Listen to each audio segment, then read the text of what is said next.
Le vide magnétique. Comment créer un espace pour attirer l'amour? As-tu déjà réfléchi à la raison pour laquelle certaines personnes sont abandonnées et, plus tard, recherchées désespérément?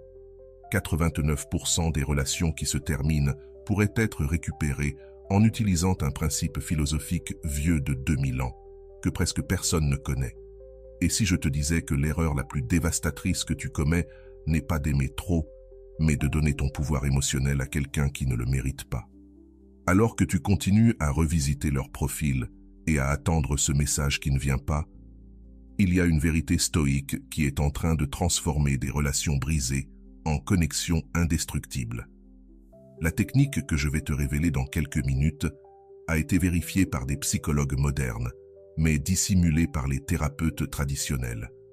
C'est le principe du vide magnétique, un concept qui fait que celui ou celle qui t'a rejeté aujourd'hui reviendra demain te chercher avec désespoir. Ce n'est pas de la manipulation, c'est une transformation intérieure si puissante qu'elle changera complètement la façon dont on te perçoit. Promets-moi qu'à la fin de cette vidéo, tu comprendras pourquoi ton ex reviendra, suppliant, non pas pour ce que tu feras, mais pour ce que tu deviendras. Écris maintenant dans les commentaires « Mon pouvoir est intérieur ». Cet acte simple activera ton premier pas vers une transformation qui attirera irrésistiblement la personne qui t'ignore aujourd'hui. Le principe du vide magnétique. Saviez-vous que la plus grande erreur que tu commets quand quelqu'un cesse de t'aimer est de tenter de combler l'espace laissé par leur absence? Ce vide émotionnel que tu ressens n'est pas ton ennemi, c'est la clé de ton pouvoir. Lorsque cette personne spéciale s'est éloignée, tu as probablement réagi comme la plupart des gens, appelé sans cesse, envoyé des messages désespérés, supplié pour une autre chance. Le résultat? Tu t'es encore plus éloigné de la possibilité de récupérer cet amour. Ce que personne ne t'a expliqué, c'est que ce comportement viole le principe stoïque du vide magnétique.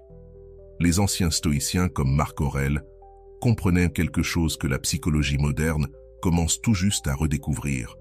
Les gens ne valorisent pas ce qui est toujours disponible. Quand tu montres de la désespérance, tu donnes tout ton pouvoir. Quand tu remplis chaque espace de ta présence, tu élimines le mystère qui nourrit le désir. Le vide magnétique fonctionne comme la gravité émotionnelle. Plus tu crées d'espace, plus l'attraction que tu génères est forte. Pense à la dernière fois que quelqu'un t'a recherché de manière insistante. Cela a-t-il augmenté ton intérêt ou l'a-t-il diminué? Pour la plupart des gens, la réponse est claire. Un excès de disponibilité réduit le désir. Les stoïciens comprenaient que l'espace émotionnel n'est pas un ennemi à craindre, mais un outil puissant à cultiver. Lorsque quelqu'un cesse de t'aimer, ton premier réflexe doit être exactement l'opposé de ce que te dicte l'anxiété. Avant de continuer, si tu n'es pas encore abonné à ma chaîne YouTube, je t'invite à le faire dès maintenant. En t'abonnant, tu seras informé de toutes mes nouvelles vidéos, ce qui te permettra de ne rien manquer de contenu précieux. L'illusion de la poursuite. Le principe du vide magnétique repose sur une vérité inconfortable. Tu ne peux pas forcer quelqu'un à t'aimer, mais tu peux créer les conditions pour que l'amour renaisse naturellement. Lorsque tu cesses de remplir chaque espace, quelque chose d'extraordinaire se produit. Tu crées un vide que l'autre personne commence à ressentir. Ce n'est pas un tour de manipulation, c'est une loi émotionnelle aussi réelle que la gravité. Imagine que ta relation soit comme une danse. Lorsque ton partenaire fait un pas en arrière, ton instinct te dit de faire 2 pas en avant pour compenser. Ce que tu ignores, c'est que ce mouvement brise l'harmonie de la danse. Le vide magnétique t'enseigne à aussi faire un pas en arrière, créant un espace qui invite l'autre à avancer naturellement. Tu te souviens quand tu étais enfant et que tu jouais à attraper des papillons? Plus tu courais après eux, plus ils s'éloignaient. Mais quand tu restais immobile, parfois, ils venaient de se poser près de toi. Les stoïciens ont compris ce principe il y a des milliers d'années. La poursuite génère de la résistance, tandis que l'espace crée de la curiosité. Les messages désespérés, les appels incessants et les suppliques passionnées ont l'effet inverse de celui désiré. Ils éloignent davantage la personne et confirment leur décision de partir. Le vide magnétique inverse complètement cette dynamique. Le pouvoir du silence. Lorsque tu appliques ce principe, quelque chose de fascinant se produit au niveau psychologique. La personne qui s'est éloignée attendait ta désespérance. Quand elle ne la reçoit pas, elle éprouve une dissonance cognitive. La réalité ne correspond pas à ses attentes, et cette dissonance crée une inquiétude interne qui commence à envahir ses pensées. Pourquoi ne me cherche-t-il pas? A-t-il trouvé quelqu'un d'autre? Suis-je aussi important qu'il le pensait? Le philosophe Épictète enseignait que nous devons nous concentrer uniquement sur ce qui est sous notre contrôle. Tu ne peux pas contrôler les sentiments d'une autre personne, mais tu as un contrôle absolu sur ta réponse à leur absence. Lorsque tu choisis de créer un vide au lieu de le remplir désespérément, tu prends les rênes de ton pouvoir personnel.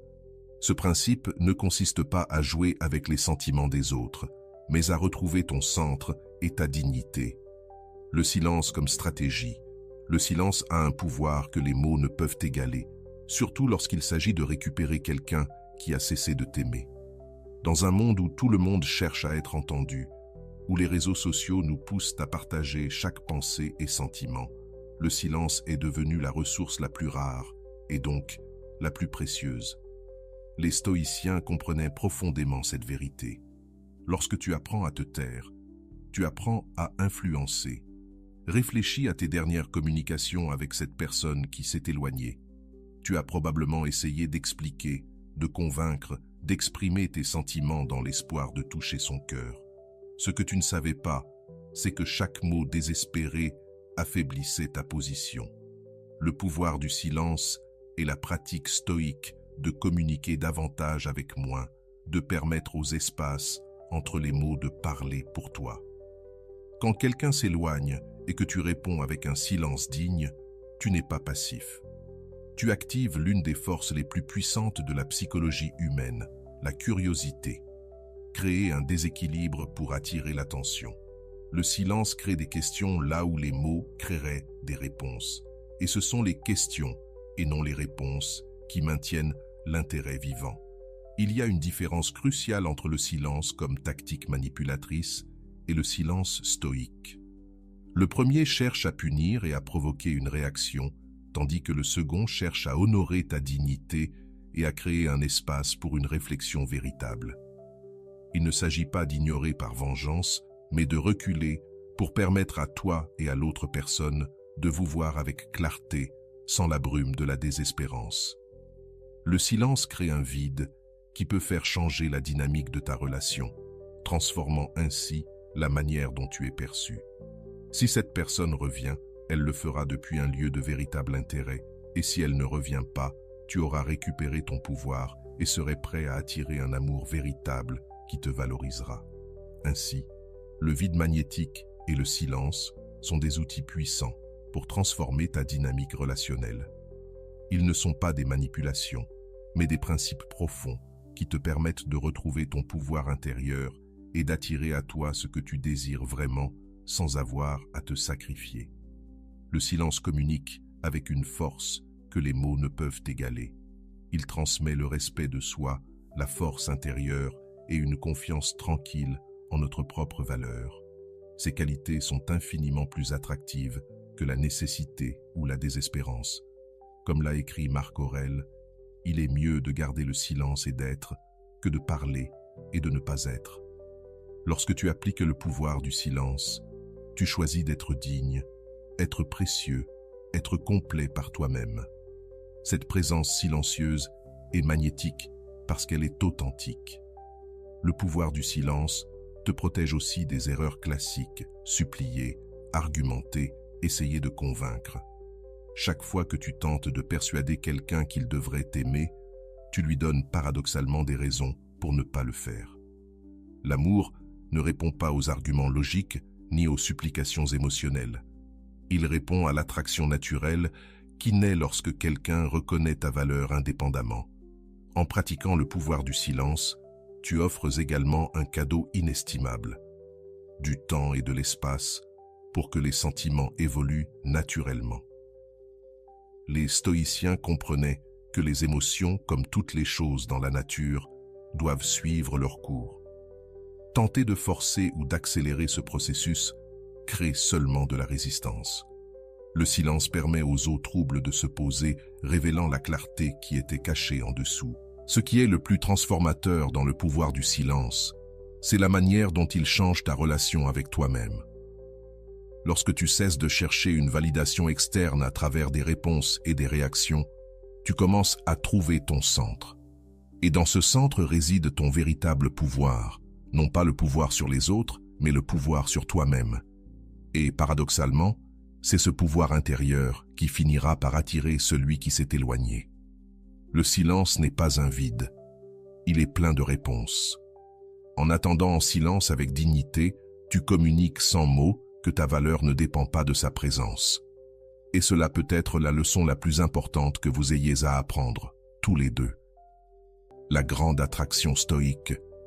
T'es-tu déjà demandé pourquoi certaines personnes semblent attirer l'amour naturellement, tandis que d'autres le poursuivent sans succès? Le secret ne réside pas dans ce qu'elles font, mais dans la manière dont elles se comportent vis-à-vis d'elles-mêmes. L'attraction stoïque est probablement le principe le plus puissant et le moins compris des relations. Il ne s'agit pas de techniques de séduction, mais d'une manière complètement différente de te positionner face à l'amour et au désir. Les anciens stoïciens comme Sénèque et Épictète enseignaient que ce qui est véritablement sous notre contrôle, ce sont nos jugements et nos actions, pas les circonstances extérieures ni les opinions des autres. Cette vérité fondamentale transforme complètement la dynamique de l'amour. Lorsque tu comprends réellement que tu ne peux pas contrôler si quelqu'un t'aime, mais que tu peux contrôler ta propre valeur et dignité, un changement radical s'opère dans ton énergie émotionnelle. L'attraction stoïque commence avec une prémisse révolutionnaire. Ton objectif n'est pas d'être aimé, mais d'être précieux.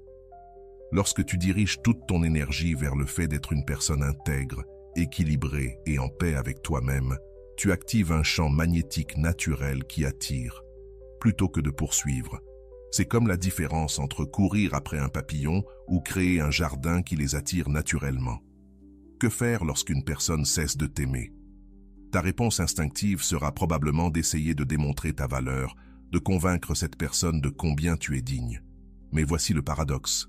Plus tu essaies de prouver ta valeur, moins tu sembles précieux. L'attraction stoïque inverse cette équation. Au lieu de chercher à démontrer ta valeur à celui qui t'a quitté, concentre-toi sur la reconnaissance de ta propre valeur, indépendamment de cette personne. Imaginons deux personnes qui ont été abandonnées par leur partenaire. La première passe chaque jour à tenter de récupérer cet amour. Elle envoie des messages constants, change son apparence, ajuste sa personnalité, tout pour plaire à celui qui est parti. La deuxième, pratiquante de l'attraction stoïque, dirige cette même énergie vers son développement personnel. Elle améliore ses compétences, approfondit ses amitiés, explore de nouvelles passions, tout en préservant sa dignité. Laquelle des deux te semble la plus attractive? La réponse est évidente. Le philosophe stoïcien Épictète disait « Ne cherche pas à ce que les choses se passent comme tu le souhaites. Souhaite qu'elles se passent comme elles se passent, et tu seras heureux. » Appliquée aux relations, cette leçon a un pouvoir transformateur. Lorsque tu acceptes pleinement la réalité présente, que cette personne a choisi de s'éloigner et que tu diriges ton énergie non pas pour changer cette réalité, mais pour fleurir en elle, tu crées les conditions parfaites pour l'attraction stoïque. La plupart des gens agissent depuis un état de pénurie émotionnelle. Ils sentent qu'ils ont besoin de l'amour de quelqu'un de spécifique pour se sentir complet. Les stoïciens comprenaient que cette mentalité est précisément ce qui bloque l'amour véritable. L'abondance émotionnelle, savoir que tu es complet par toi-même, est le plus puissant aimant pour attirer non seulement celui qui est parti, mais aussi de nouvelles opportunités d'amour. Il existe un concept en psychologie moderne appelé la théorie de la réactance, qui confirme ce que les stoïciens savaient instinctivement. Les êtres humains valorisent davantage ce qu'ils perçoivent comme rare ou en danger de se perdre. Lorsque celui qui t'a abandonné voit que tu prospères sans lui, que tu as accepté sa décision et que tu construis une vie précieuse, cette réactance se déclenche. Ils commencent à remettre en question leurs décisions, non pas parce que tu cherches à les manipuler, mais parce que ta valeur personnelle évidente suscite un doute naturel. Ai-je fait une erreur en m'éloignant? L'attraction stoïque agit à 3 niveaux simultanés. D'abord, elle te libère de la souffrance et de la dépendance émotionnelle. Ensuite, elle fait de toi une personne plus complète et équilibrée. Enfin, en conséquence naturelle des 2 premiers, elle augmente considérablement ton attractivité aux yeux de celui qui s'est éloigné. Pas parce que tu essaies, mais précisément parce que tu as cessé d'essayer. Il est important de comprendre que l'attraction stoïque n'est pas une stratégie de manipulation. Si tu la pratiques dans le seul but de récupérer quelqu'un, elle ne fonctionnera pas, car l'intention désespérée filtrera dans tes actions. La véritable attraction stoïque exige une transformation authentique. Tu dois réellement te valoriser indépendamment du retour de cette personne. Le chemin vers l'attraction stoïque commence par de petites décisions quotidiennes. Chaque fois que tu choisis de ne pas consulter son profil sur les réseaux sociaux, tu pratiques l'attraction stoïque. Chaque fois que tu choisis d'investir dans une amitié ou une passion, au lieu de ruminer sur le passé, tu actives ton champ magnétique naturel. Chaque fois que tu te traites avec respect et dignité, tu renforces ton attractivité de l'intérieur vers l'extérieur. Les stoïciens, comme Marc Aurèle, pratiquaient ce qu'ils appelaient l'amor fati, aimer ton destin, même les parties douloureuses. Lorsque tu es capable de voir la fin d'une relation non pas comme une tragédie, mais comme une opportunité de mieux te connaître et de renforcer ton caractère, quelque chose de magique se produit. Tu deviens irrésistible, non pas parce que tu essaies de l'être, mais parce que la force intérieure authentique est la forme la plus puissante d'attraction humaine. Pense aux personnes que tu as le plus admirées et désirées dans ta vie. C'étaient-elles celles qui mendiaient de l'attention et de la validation, ou celles qui avaient une solide sensation de but et d'estime de soi? L'attraction stoïque te place fermement dans cette deuxième catégorie, non pas à travers des prétentions, mais à travers un travail intérieur authentique. Le pouvoir de la liberté émotionnelle et du désir inversé. La véritable liberté émotionnelle arrive lorsque tu te rends compte que tu as atteint un point où tu serais bien, que cette personne revienne ou non. C'est lorsque tu peux véritablement lui souhaiter le meilleur, même si ce meilleur ne t'inclut pas. Cette liberté est paradoxalement l'état le plus magnétique que tu puisses atteindre. C'est le moment où, sans le chercher, tu deviens irrésistible pour celui ou celle qui t'a laissé.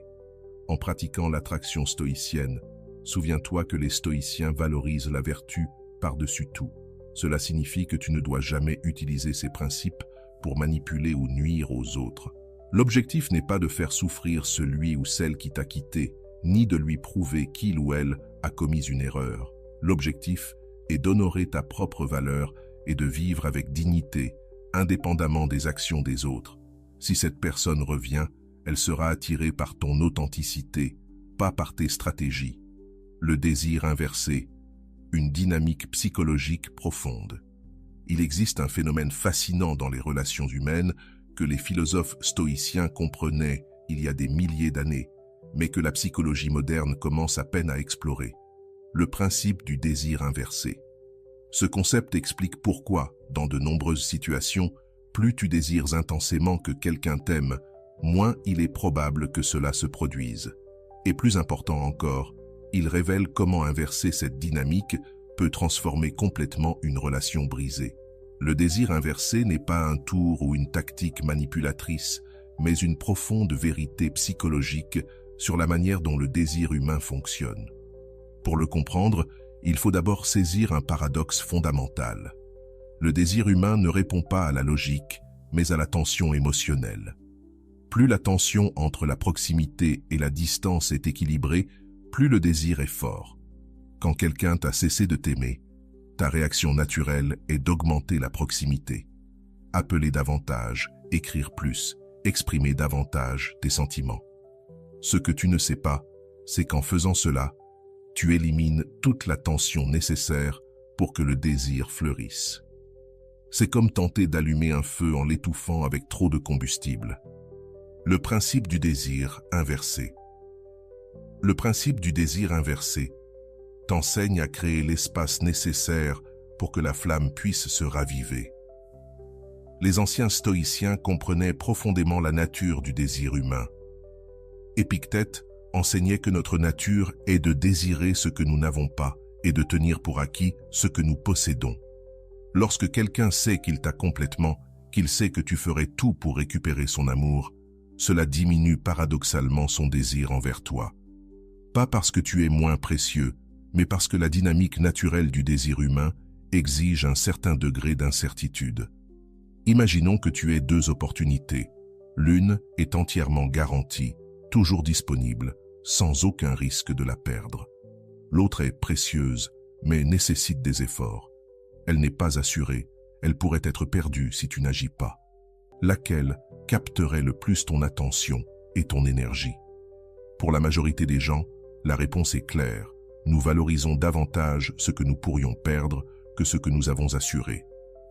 Quand appliquer le désir inversé? Le principe du désir inversé applique cette vérité universelle aux relations. Quand quelqu'un te quitte et que tu réagis en te montrant totalement disponible, tu communiques indirectement qu'il n'y a aucun risque de te perdre. Tu es toujours là, prêt à attendre, peu importe comment tu es traité. Le désir inversé change complètement cette dynamique. Il ne s'agit pas de feindre l'indifférence, mais de redécouvrir ta valeur indépendamment de cette relation. Comme l'a écrit Marc Aurèle, « Très bientôt tu seras mort, mais tu n'es pas encore simple, tranquille, ni libre de la suspicion d'être blessé par les choses extérieures, ni bienveillant envers tous, ni convaincu que la sagesse consiste uniquement en des actions justes. » Cette réflexion nous rappelle que notre vie est trop courte et précieuse pour la passer à courir après l'approbation de ceux qui ne valorisent pas notre présence. Lorsque tu internalises cette vérité, quelque chose de magique se produit. Tu commences à inverser la dynamique du désir. L'effet de réactance. La psychologie moderne confirme le désir inversé. La psychologie moderne a confirmé ce que les stoïciens pressentaient. Il existe un phénomène appelé l'effet de réactance qui fait que les gens valorisent davantage ce qu'ils pourraient perdre. Quand quelqu'un qui t'a cessé de t'aimer perçoit que tu ne l'attends plus désespérément, qu'il ou elle constate que tu avances réellement dans ta vie, une réponse psychologique naturelle se déclenche chez cette personne. Elle commence à remettre en question sa décision. Il n'est pas étonnant que de nombreuses personnes rapportent que leurs ex-partenaires les ont contactés précisément au moment où elles ont commencé une nouvelle relation ou lorsqu'elles ont manifestement surmonté la rupture. Ce n'est pas une simple coïncidence, ni un coup de malchance. C'est le principe du désir inversé en action. Le désir humain s'intensifie lorsqu'il perçoit qu'il pourrait perdre définitivement ce qu'il avait autrefois tenu pour acquis. Appliquer le désir inversé ne signifie pas jouer à des jeux émotionnels, ni simuler des sentiments que tu n'as pas. Les stoïciens valorisent avant tout l'honnêteté et l'intégrité. Il s'agit d'un changement authentique dans ta façon d'approcher la situation. Au lieu de concentrer ton énergie pour récupérer cette personne, tu la concentres sur toi-même, pour te reconstruire. Le changement authentique. L'activation du désir inversé. Imaginons que tu aies supplié de l'attention et de l'amour à une personne qui s'est éloignée. Un jour, tu prends la décision consciente de réinvestir cette énergie en toi-même. Tu commences à prendre soin de ta santé physique et émotionnelle, à te reconnecter avec des amis que tu avais négligés, à redécouvrir des passions que tu avais abandonnées. Tu construis une vie qui te rend heureux, indépendamment de si cette personne revient ou non. Ce changement authentique dans ton énergie et ton approche est exactement ce qui active le désir inversé. Ce qui est puissant avec le désir inversé, c'est qu'il fonctionne même si tu ne l'utilises pas intentionnellement pour récupérer celui ou celle qui t'a quitté. Quand tu te concentres vraiment à construire une vie précieuse pour toi-même, deux choses merveilleuses se produisent. Soit cette personne revient, attirée par ton énergie et ton authenticité renouvelée, soit tu réalises que tu n'as plus besoin qu'elle revienne, car tu as trouvé une plénitude qui ne dépend pas de sa présence. Les stoïciens enseignaient un concept appelé amor fati, l'amour du destin.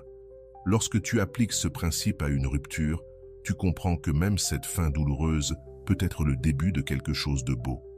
Peut-être que le but de cette personne dans ta vie n'était pas d'être ton partenaire pour toujours, mais de t'enseigner à te valoriser pleinement. Un avertissement sur le désir inversé. Il est important de noter que le désir inversé perd de son pouvoir lorsqu'il est utilisé comme une stratégie manipulatrice. Si tu fais semblant d'aller bien, tout en espérant secrètement que l'autre personne revienne, l'inauthenticité se manifestera dans tes actions et tes paroles. Le véritable pouvoir du désir inversé réside dans une transformation authentique. Tu dois véritablement commencer à valoriser ton indépendance émotionnelle plus que la récupération de cette relation. La manière la plus puissante d'activer le désir inversé est ce que les psychologues modernes appellent la congruence interne. Lorsque tes pensées, tes sentiments et tes actions sont alignés, tu n'agis pas comme si tu avais surmonté la rupture tout en étant intérieurement désespéré. Le travail réel consiste à reconstruire ta relation avec toi-même jusqu'au point où tu es réellement en paix avec n'importe quel résultat. Souviens-toi des mots d'Épictète. Ce n'est pas ce qui t'arrive, mais comment tu réagis à ce qui t'arrive, qui compte. La personne qui t'a quitté ne t'aimera pas avec désespoir et persécution. Lorsque tu réagis avec dignité et respect de toi-même, non seulement tu défies ses attentes, mais tu crées un espace où le désir naturel peut refleurir. Dans cette partie, nous allons explorer un principe puissant qui peut transformer profondément vos relations et vous rendre irrésistible. L'absence irrésistible. Ce n'est pas un changement qui se produit du jour au lendemain, mais plutôt un processus graduel. Il commence avec de petites décisions quotidiennes. Chaque fois que vous choisissez de ne pas consulter son profil sur les réseaux sociaux, chaque fois que vous décidez de ne pas envoyer ce message impulsif, chaque fois que vous investissez dans votre propre croissance au lieu de ressasser le passé, vous activez le principe du désir inversé. Ce qui est vraiment transformateur avec ce principe, c'est qu'il vous mène vers un état de liberté émotionnelle plus grande, peu importe le résultat, avec cette personne spécifique. Et cette liberté, cette capacité d'être complet par vous-même, est ce qui vous rend irrésistiblement attrayant, non seulement pour celui ou celle qui vous a quitté, mais aussi pour toutes les personnes qui entreront dans votre vie. L'absence irrésistible. Avez-vous remarqué que parfois, nous valorisons davantage ce que nous n'avons pas que ce que nous possédons? Que la distance, d'une manière ou d'une autre, peut augmenter le désir au lieu de le diminuer. Ce phénomène n'est pas une coïncidence, ni un simple caprice du cœur humain. C'est le principe stoïque de l'absence irrésistible, une force si puissante qu'elle peut totalement transformer la dynamique d'un amour perdu. Lorsque quelqu'un que nous aimons décide de s'éloigner, notre instinct primaire est de réduire cette distance. Nous appelons, écrivons et nous nous rendons dans des endroits où nous savons que cette personne sera. Ce que nous ne comprenons pas, c'est que ces actions, issues de la peur de perdre, accélèrent en réalité cette perte. L'absence irrésistible fonctionne selon une logique totalement différente. Parfois, pour rapprocher quelqu'un, vous devez vous permettre d'être véritablement absent. Les anciens stoïciens comprenaient quelque chose que la psychologie moderne confirme. L'être humain a tendance à prendre pour acquis ce qui est toujours disponible. Sénèque, le philosophe, écrivait « Valorise davantage le temps que les objets matériels. Aujourd'hui, nous désirons ce que nous ignorions hier. » Cette sagesse s'applique parfaitement aux relations humaines. Quand vous êtes toujours présent, cette présence perd de sa valeur. Mais quand vous créez un espace d'absence authentique, cet espace se remplit naturellement de curiosité et de désir. Imaginez votre relation comme une pièce. Tant que vous y êtes, l'autre personne ne voit peut-être pas pleinement l'importance de l'espace que vous occupez. Votre rire, votre soutien, vos petites attentions font partie du paysage quotidien. Ce n'est que lorsque vous quittez réellement cette pièce, quand votre absence devient tangible, que l'espace vide commence à parler. Subitement, la chaise où vous vous asseyez semble étrangement vide. Le silence qui se trouvait dans votre voix devient assourdissant. L'absence irrésistible ne consiste pas simplement à disparaître physiquement. Il s'agit de créer un vide émotionnel authentique qui permette à l'autre personne de ressentir pleinement ce que signifie votre absence dans sa vie. Ce n'est pas un acte de vengeance ni de manipulation. c'est permettre à la réalité naturelle de la perte de se faire ressentir. Marco Aurelio enseignait que ce qui entrave l'action devient souvent le chemin. Cela s'applique aussi aux relations. La séparation elle-même peut devenir un pont vers une nouvelle connexion. Lorsque vous arrêtez de lutter contre la séparation et que vous l'acceptez comme partie intégrante du processus naturel, quelque chose d'extraordinaire se produit. Cette absence commence à travailler pour vous. La science moderne confirme ce que les stoïciens pressentaient. Les psychologues ont identifié un phénomène appelé privation intermittente, où les récompenses reçues de manière inconsistante créent un désir plus fort que celles qui sont constantes. Quand vous êtes toujours disponible, toujours prompt à répondre, vous suivez un schéma de récompense constante. Mais l'absence irrésistible rompt ce schéma, créant un espace où le désir peut naturellement croître. Il est important de comprendre que l'absence irrésistible n'est pas un jeu de se faire désirer. Ce n'est pas une question de calculer combien de temps attendre avant de répondre à un message ou combien de jours disparaître avant de revenir. Ces tactiques superficielles échouent souvent parce qu'elles manquent d'authenticité. La véritable absence irrésistible vient d'un lieu de respect authentique pour soi-même. Vous ne disparaissez pas pour manipuler, vous disparaissez pour honorer votre propre valeur et permettre à chacun de vivre la vérité de la séparation. Comment pratiquer l'absence irrésistible de manière authentique? Cela commence par accepter pleinement la décision de l'autre personne de s'éloigner. Plutôt que de lutter contre cela, permettez-vous de ressentir la tristesse qui l'accompagne, mais pas depuis un endroit de victimisation. Au contraire, faites-le avec dignité. Ensuite, consciemment, offrez-vous l'espace nécessaire pour guérir et grandir. Il ne s'agit pas de disparaître en attendant une réaction, mais de le faire parce que vous avez besoin de cet espace pour vous-même. Durant cette période d'absence, quelque chose de transformateur se produit, à la fois en vous et dans la personne qui s'est éloignée. Pour vous, c'est un temps de redécouverte personnelle. Vous commencez à vous rappeler qui vous étiez avant cette relation, ce qui vous passionnait, quels étaient vos rêves. Pour l'autre personne, c'est un temps de confrontation avec ce que signifie votre absence. Sans vos messages constants, sans votre présence disponible, ils sont forcés de ressentir le vide créé par leurs décisions. Les stoïciens enseignaient que nous devions nous concentrer sur ce qui est sous notre contrôle et accepter ce qui ne l'est pas. Vous ne pouvez pas contrôler les sentiments de l'autre personne, mais vous pouvez absolument contrôler votre réponse à son absence.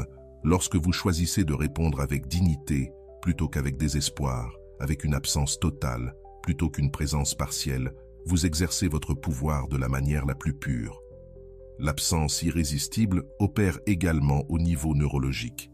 Des études ont montré que lorsque nous recevons constamment un stimulus plaisant, notre cerveau produit moins de dopamine en réponse.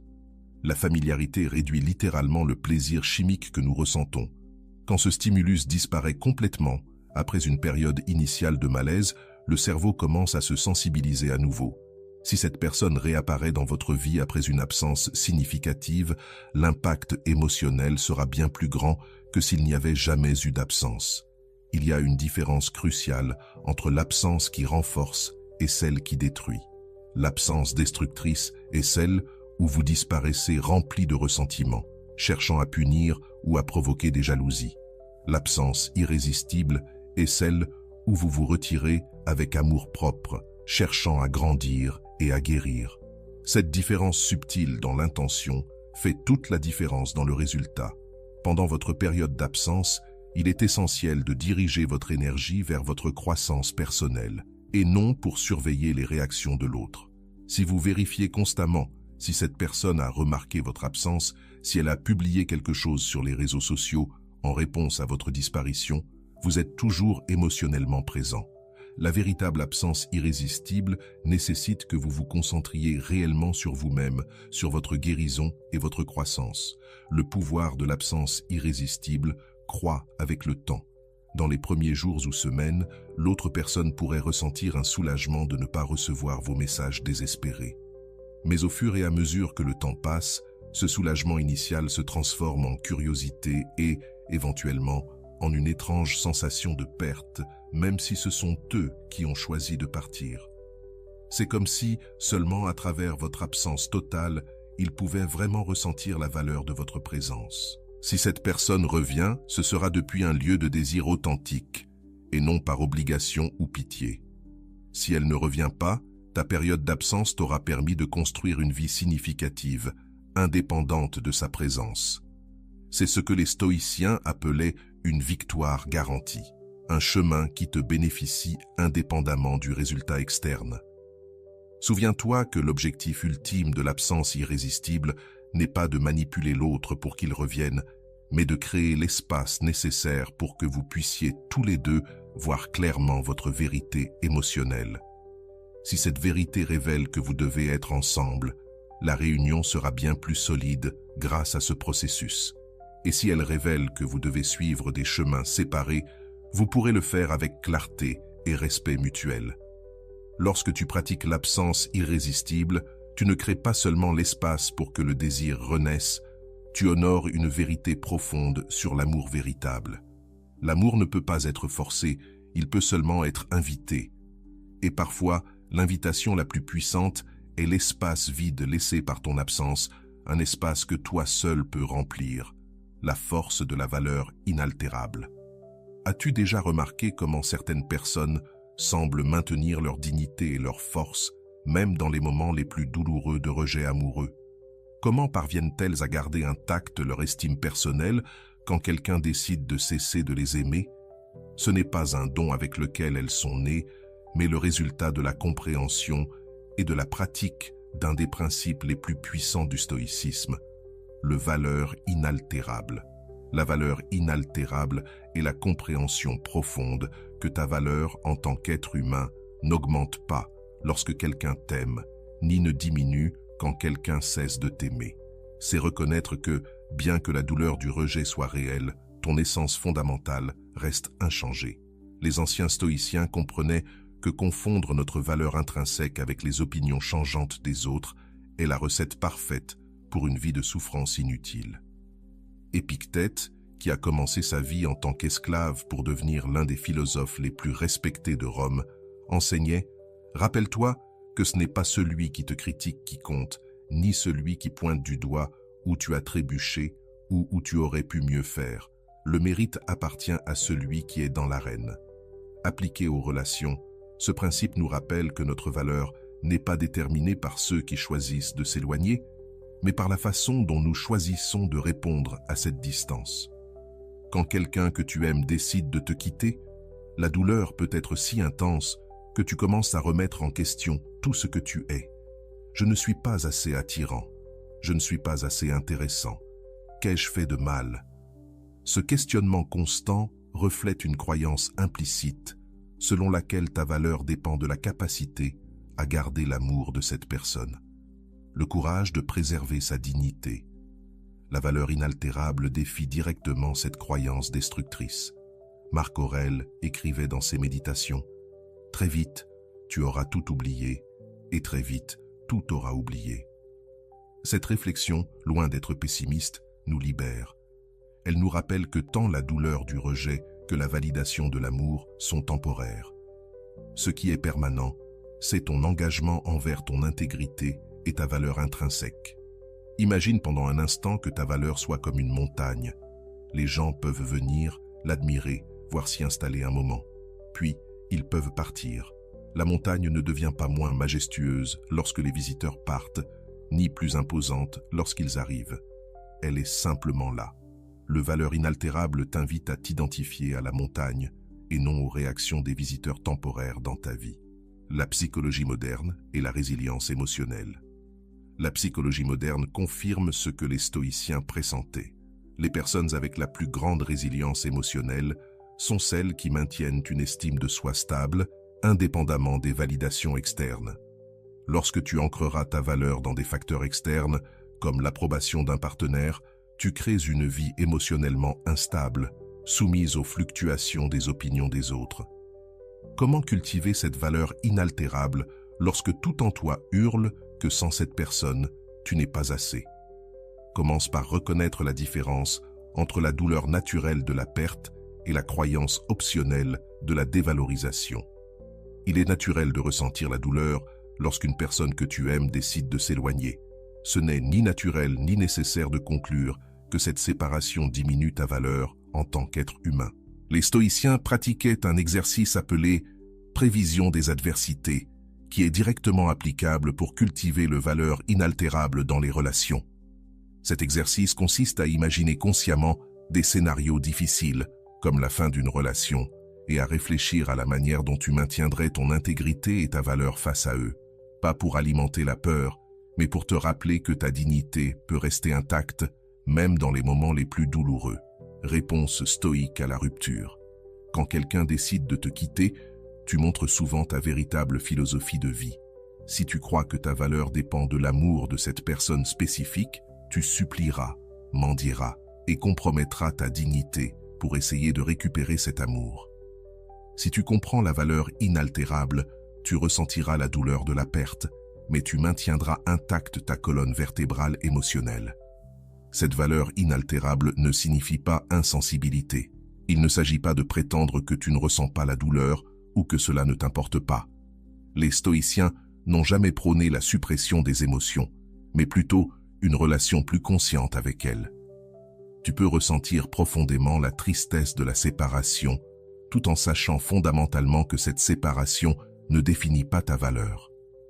Une manifestation pratique de la valeur inaltérable est la manière dont tu te comportes après une rupture. Quelqu'un qui a internalisé ce principe n'enverra pas de message suppliant, ni ne promettra de changer totalement pour satisfaire l'autre. À la place, cette personne exprimera ses sentiments avec dignité, respectera la décision de l'autre et maintiendra ses propres limites saines. Cette réponse équilibrée est souvent bien plus attrayante que les supplications désespérées. Le valeur inaltérable se manifeste également dans la manière dont tu te traites pendant le processus de guérison. Quand ta valeur dépend de l'amour d'une autre personne, son absence peut déclencher des comportements autodestructeurs. Négliger ta santé, t'isoler socialement, ruminer constamment sur le passé. Le valeur inaltérable te rappelle que tu mérites soin et respect, particulièrement quand tu es blessé, et t'encourage à te traiter avec la même considération que tu montrerais à un ami cher dans une situation similaire. Les stoïciens comprenaient quelque chose de profond à propos des relations humaines. Souvent, nous désirons des personnes qui montrent une ferme estime d'elles-mêmes et une conscience de soi. Quand tu montres que ta valeur reste intacte, même après le rejet, tu crées un type d'attraction fondée non sur le besoin, mais sur une force authentique. Ce n'est pas une coïncidence si beaucoup de personnes rapportent que leurs ex les ont contactées précisément quand elles ont commencé à vivre pleinement à partir de leurs valeurs inaltérables. Libération émotionnelle et attraction authentique. Ce principe transforme également la manière dont tu interprètes le comportement de ceux qui se sont éloignés. Quand ton sens de la valeur dépend de leur approbation, tu analyses obsessionnellement chaque mot et chaque geste, cherchant des signes qu'ils pourraient revenir. Le valeur inaltérable te libère de cette surveillance constante et te permet de voir cette personne pour ce qu'elle est réellement, et non comme la source de ta validation. La paradoxe du valeur inaltérable est que, en te détachant du besoin de récupérer cet amour spécifique, tu crées souvent les conditions pour que cet amour puisse renaître. Pas parce que tu l'essaies, mais parce que la véritable valeur, qui ne dépend pas de la validation extérieure, est naturellement magnétique. Notre vie, notre intégrité fondamentale, ne dépend d'aucune de ces choses.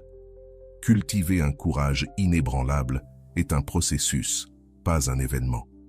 Il y aura des jours où tu te sentiras totalement centré sur ta valeur intrinsèque et d'autres où la douleur du rejet remettra en question ta propre valeur. L'important n'est pas la perfection sur ce chemin, mais la direction. Chaque fois que tu choisis de te rappeler de ta valeur indépendamment de l'amour d'une autre personne, tu renforces cette conviction. Ce qui est le plus transformateur dans le courage inébranlable, c'est la manière dont il affecte non seulement tes relations amoureuses, mais toute ta vie. Quand tu cesses de dépendre de la validation externe pour te sentir précieux, tu deviens plus authentique dans toutes tes interactions. Tu prends des décisions basées sur tes valeurs et non sur la peur du rejet. Paradoxalement, cette authenticité te rend beaucoup plus attirant, non seulement pour la personne qui t'a quitté, mais aussi pour tous ceux qui recherchent des connexions authentiques. Connexion inévitable.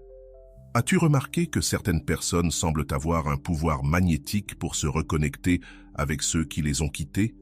Ce n'est ni un hasard, ni de la chance. C'est le résultat de comprendre et d'appliquer un principe stoïcien qui transforme complètement la dynamique de toute relation. La connexion inévitable. Ce concept explique pourquoi parfois, la personne qui avait juré de ne jamais revenir finit par revenir avec plus de force et de conviction qu'auparavant. La connexion inévitable repose sur une vérité profonde que les stoïciens ont comprise il y a des siècles. Les êtres humains sont naturellement attirés par ce qui reflète notre meilleur soi possible. Lorsque quelqu'un te quitte, généralement, il le fait parce que la dynamique de la relation mettait en lumière des aspects que ni l'un ni l'autre ne souhaitait voir: insécurité, dépendance, limitation. La connexion inévitable se produit lorsque tu transformes cette dynamique de l'intérieur vers l'extérieur. Le philosophe stoïcien Épictète, qui a commencé sa vie comme esclave avant de devenir le maître des empereurs, enseignait que ce ne sont pas les choses en elles-mêmes qui nous perturbent, mais les opinions que nous avons à leur sujet. Appliqué aux relations, cela signifie que ce n'est pas la séparation en elle-même qui détermine l'avenir de la connexion, mais la manière dont tu choisis de l'interpréter et d'y répondre.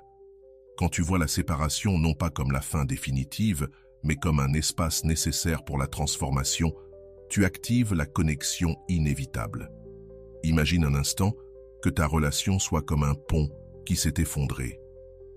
La plupart des gens, dans leur désespoir, tentent de reconstruire exactement le même pont qui est tombé, en utilisant les mêmes matériaux fragiles, le même design défectueux. La connexion inévitable t'invite à faire quelque chose de complètement différent. Ne pas reconstruire l'ancien pont, mais en créer un nouveau, plus solide et plus beau que l'ancien, un pont que l'autre personne ressentira naturellement le désir de traverser. Comment construire ce nouveau pont? Tout commence par une compréhension fondamentale. La personne qui t'a quitté ne rejetait pas ton essence, mais la dynamique qui existait entre vous. Cette distinction est cruciale. Ton essence reste précieuse et belle. La dynamique, comment vous interagissez, quel schéma vous aviez créé ensemble, c'est cela qui doit être transformé. Marc Aurèle enseigne que l'obstacle à l'action fait avancer l'action. Ce qui se trouve sur ton chemin devient ton chemin. Lorsque tu appliques cette sagesse à une rupture, tu comprends que la séparation elle-même peut être le catalyseur d'une connexion plus profonde. L'espace créé par son absence te permet de faire un travail intérieur qui aurait été impossible dans l'ancienne dynamique. La psychologie moderne confirme ce que les stoïciens pressentaient. Les gens se sentent naturellement attirés par ceux qui reflètent leur soi idéal, la version de nous-mêmes que nous aspirons à être. Lorsque tu utilises le temps de séparation pour cultiver les qualités que tu admires, force intérieure, authenticité, but, tu deviens le miroir du soi idéal de l'autre personne. Cette transformation authentique active un magnétisme naturel qui dépasse de loin les tactiques superficielles. La connexion inévitable opère à deux niveaux simultanés. D'abord, elle te transforme. La douleur de la séparation, lorsqu'elle est traversée consciemment, peut devenir un puissant catalyseur de croissance personnelle. Ensuite, elle transforme la perception que l'autre personne a de toi. Pas parce que tu essaies de manipuler son regard, mais parce que tu es réellement devenu une personne différente.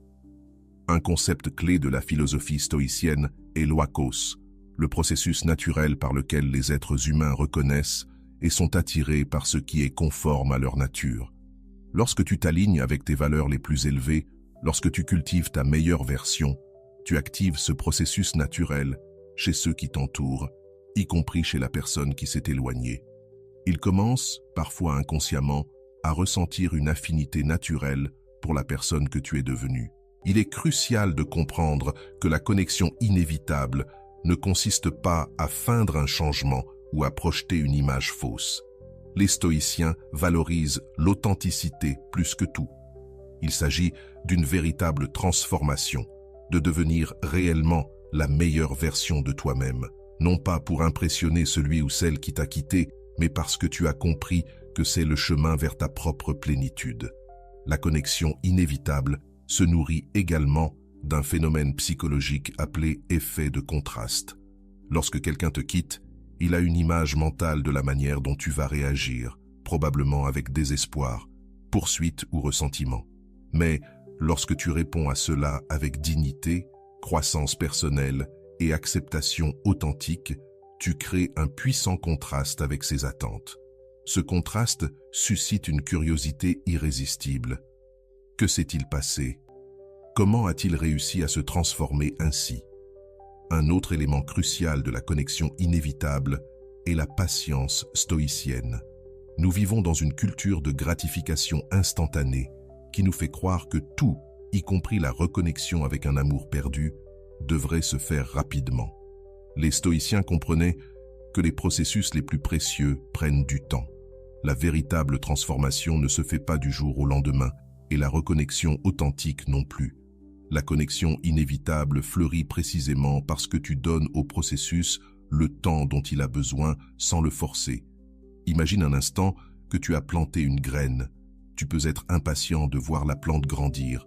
Tu pourrais même être tenté de déterrer la graine pour vérifier si elle germe, mais la sagesse du jardinier consiste à savoir que chaque graine a son propre rythme.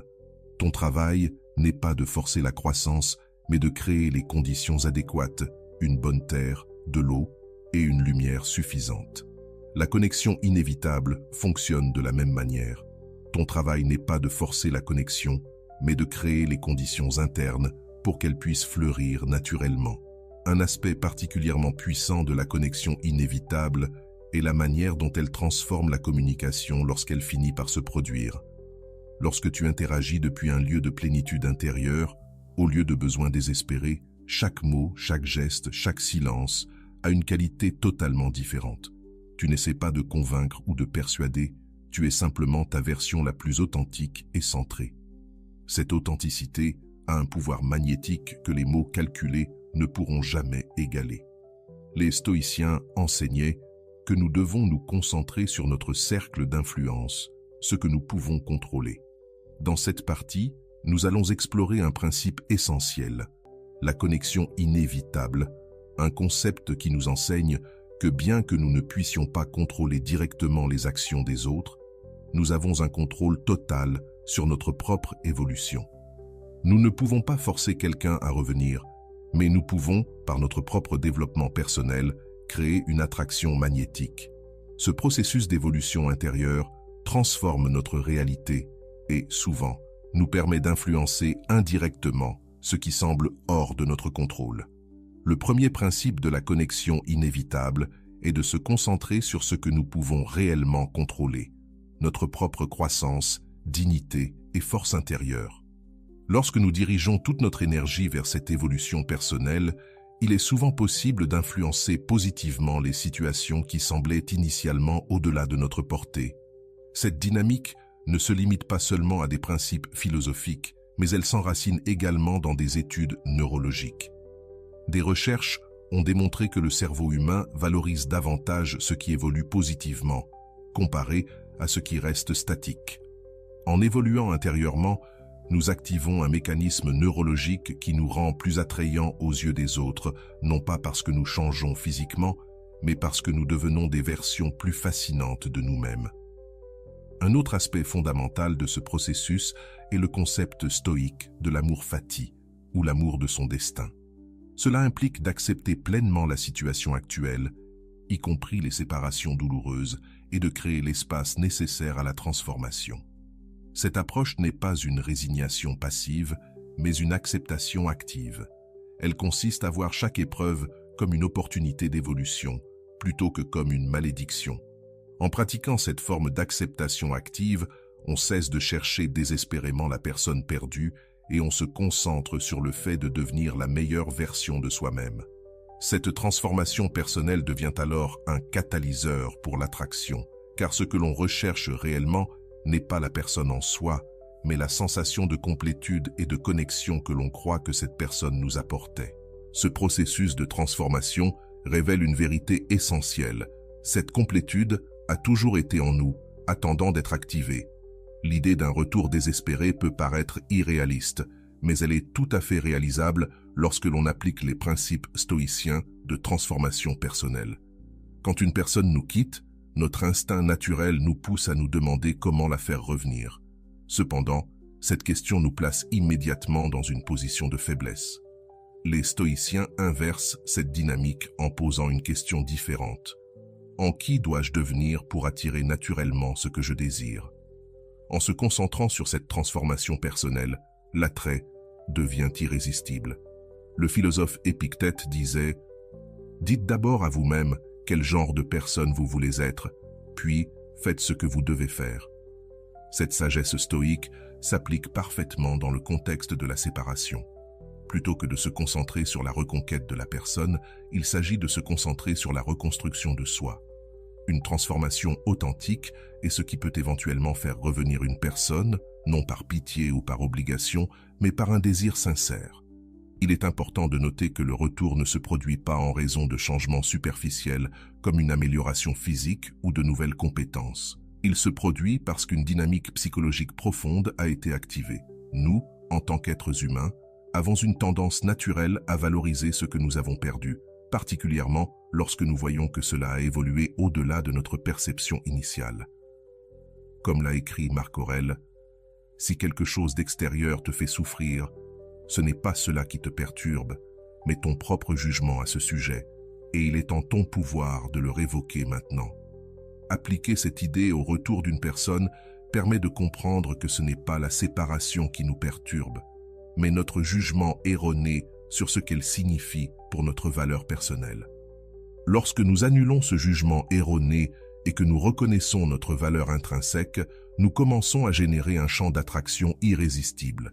Imaginez avoir deux versions de vous-même, l'une abandonnée, pleine de besoins désespérés et d'estime de soi faible, l'autre transformée, centrée sur sa propre valeur, en constante évolution, vivant une vie pleine, indépendamment de la présence de cette personne.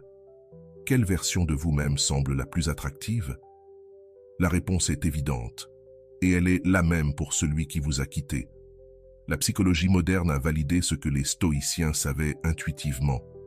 Il existe un phénomène appelé aversion à la perte, où les humains ressentent plus intensément la douleur de perdre quelque chose qu'ils possédaient que le plaisir d'acquérir quelque chose de valeur égale. Ainsi, lorsqu'une personne nous quitte et nous la voyons prospérer sans sa présence, cette aversion à la perte peut être activée de manière puissante. Elle commence à ressentir qu'elle ne perd pas seulement la personne qu'elle a laissée, mais également la version améliorée de celle-ci. Le retour désespéré suit un parcours psychologique prévisible. Initialement, la personne qui vous a quitté ressent un soulagement, mais, avec le temps, en observant votre transformation authentique, elle ressent de la curiosité. Cette curiosité se transforme en doute sur sa décision et peut éventuellement se transformer en un désir de reconnexion. Il est crucial de comprendre que le retour désespéré ne peut être forcé. Les stoïciens enseignaient que nous devons nous concentrer uniquement sur ce qui est sous notre contrôle. Vous ne pouvez pas contrôler si cette personne reviendra ou non, mais vous avez un contrôle total sur votre propre évolution et dignité. Paradoxalement, c'est précisément en se concentrant sur soi-même et non sur l'issue souhaitée que vous créez les conditions pour le retour désespéré. Ce processus fait partie d'une dynamique psychologique qui est plus puissante que ce que l'on pourrait imaginer. Lorsque vous vous engagez dans ce chemin de transformation intérieure, vous n'êtes pas seulement en train de changer votre vie, mais aussi de créer un champ d'attraction irrésistible pour ceux qui vous ont quitté. Le malaise mental que nous ressentons survient lorsque nos actions vont à l'encontre de nos croyances. Lorsque quelqu'un nous quitte, il le fait généralement avec une narration interne qui justifie sa décision. Nous n'étions pas compatibles. Je ne ressentais pas suffisamment. Il y a des problèmes irrésolubles. Mais quand tu te transformes, cette narration commence à s'effondrer, créant une dissonance qui cherche à être résolue. Souvent, la seule manière de résoudre cette dissonance est de reconsidérer la décision initiale. Le philosophe disait que la plupart de nos préoccupations sont davantage liées à la perception qu'à la réalité. Lorsque quelqu'un te quitte, il le fait en fonction de sa perception de qui tu es et de ce que représente la relation. Le retour désespéré se produit lorsque cette perception change radicalement, non pas parce que tu cherches à manipuler son point de vue, mais parce que tu t'es véritablement transformé en une personne différente. La patience est absolument cruciale dans le processus du retour désespéré. Nous vivons dans une culture de solutions rapides qui nous fait croire que tous les problèmes, y compris ceux du cœur, doivent se résoudre instantanément. Les stoïciens comprenaient que les processus les plus précieux nécessitent du temps. La transformation authentique ne se fait pas du jour au lendemain, et le véritable retour désespéré non plus. Le véritable retour désespéré se produit précisément parce que tu as donné au processus le temps nécessaire pour se développer naturellement. Un aspect particulièrement puissant de ce retour est la manière dont il inverse la dynamique de pouvoir dans la relation. Initialement, lorsque tu as été quitté, tout le pouvoir semblait être du côté de celui qui a pris la décision de partir. Mais lorsque le retour désespéré survient, la dynamique s'équilibre, non pas parce que tu as essayé de manipuler ou de contrôler, mais parce que tu as récupéré ton pouvoir personnel grâce à une croissance authentique. Tu n'es plus quelqu'un qui a désespérément besoin de son retour. Tu es quelqu'un qui choisit consciemment s'il veut ou non qu'il revienne. Il est important de comprendre que le retour désespéré ne se manifeste pas toujours de manière dramatique, avec un « s'il te plaît, reviens avec moi ». Parfois, cela commence de manière subtile, un message apparemment anodin après des mois de silence, un « je pensais à toi » inattendu, un essai pour maintenir un lien quelconque. Ces petits gestes sont souvent les premiers signes que la graine du retour désespéré commence à germer. Pour recevoir plus de contenu transformateur comme celui-ci, qui changera à jamais ta manière de comprendre les relations et l'amour-propre à travers la philosophie stoïcienne, abonne-toi dès maintenant à notre chaîne. À chaque nouvelle vidéo, tu découvriras des principes millénaires qui te donneront le pouvoir d'attirer un amour véritable et de récupérer des connexions perdues. Active la cloche de notification et rejoins notre communauté de personnes qui ont découvert le secret pour ne plus jamais supplier pour l'amour.